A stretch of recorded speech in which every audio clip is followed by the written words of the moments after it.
Energy bills, they're not getting any better, are they? And inflation is up, and we're expecting the energy prices to go up significantly in the next months. And so it's a big problem for landlords who are paying their own energy bills. So that's HMOs, yeah?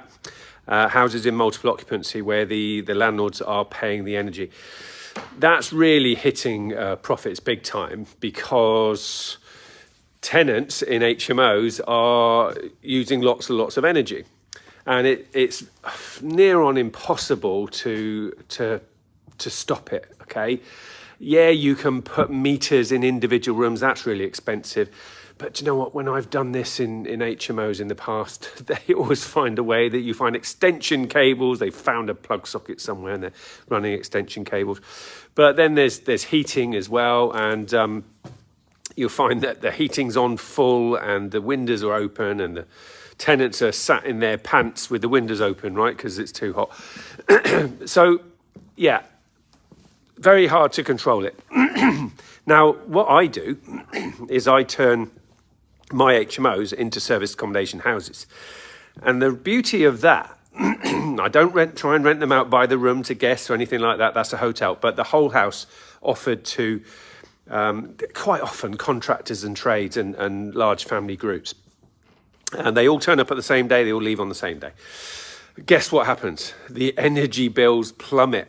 And the larger houses are really attractive to larger groups of people who often want to stay for a longer period of time. So you haven't got as many costs when it comes to cleaning and laundry.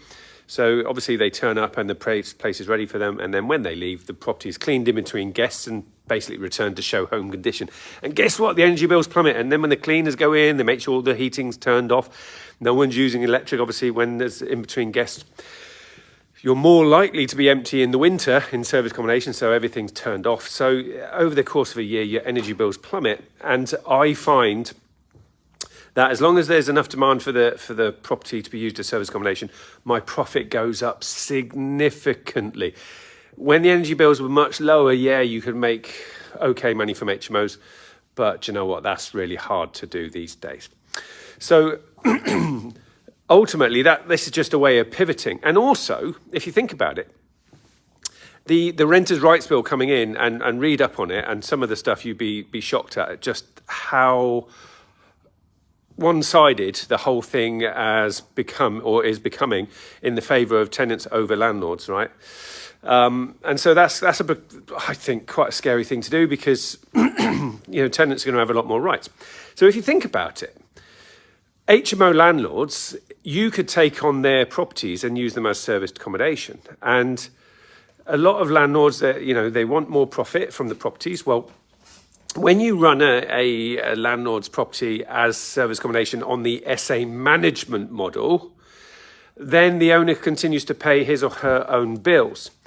And also, as an HMO, the property is provided furnished. So you, to manage their property as SA, you don't have to furnish the property. You don't pay rent, you don't pay a deposit. The owner doesn't expect that for SA management. They don't expect that from a letting agent when a letting agent manages it for them as an HMO. So that's really, really cool, because you could take on landlords' properties, run them as service accommodation. You don't pay rent, you don't pay a deposit, you don't furnish the property. And effectively, the model is you charge a percentage of revenue. So let's say you charge 20% on the revenue, and the revenue is £5,000 over the course of the month. You get £1,000. And you've got £1,000 cash flow by basically running the property as service accommodation. You're not doing the cleaning, you don't do the laundry, you list the property on the platforms like booking.com and Airbnb and on your own website, etc. And you plug that property into your existing business. So that's a very, very scalable business, right? Because ultimately, if the property's not working, you could potentially hand the property back to the landlord and say, no, it wasn't working, but you haven't actually splashed out loads of cash to take the property on. But obviously, you should know whether a property is going to work or not, and you obviously need to know how to do service accommodation because it's a business.